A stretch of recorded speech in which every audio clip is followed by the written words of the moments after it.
We know atoms make up everything. You take this atom, nitrogen, and bind it to these carbons, which further bind it to these. And you get adenine, one of the 4 different bases in your DNA. So they're incredibly small. Those lines just represent the chemical bonds between each atom. Each atom is designed in a particular way, and this is explained in another video. The link is in the description. However, to understand the chemical elements better, you need to learn about the periodic table. Here it is. Most elements are solid at room temperature. That's 25 degrees Celsius. All of these are gases at room temperature.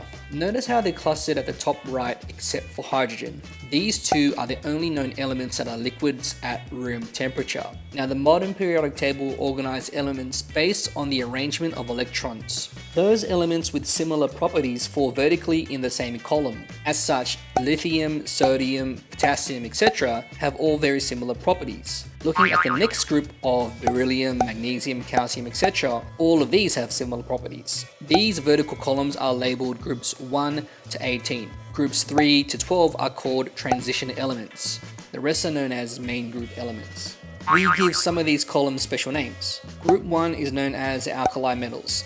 These all have 1 electron on their valence shell, i.e. their outer shell. Group 2 are known as the alkaline earth metals. These all have 2 electrons on their valence shell. Group 17 are known as the halogens. These all have 7 electrons on their outer shell.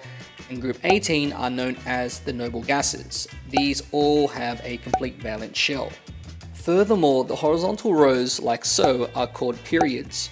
There's often a gradual change as you move across a period, but it's more useful to view elements in rows to really emphasize similar characteristics. This is because of the idea that all elements want chemical stability. This means they want their outer shell full of electrons and will achieve it depending on how many electrons are actually on their valence shell. So looking at the alkali metals, all of which have 1 electron on their valence shell, all of them want to get rid of that 1 electron to achieve chemical stability. This is because the shell below is completely full of electrons. Now, you don't need to completely remember where the elements are since you always are given a periodic table. You just need some idea though.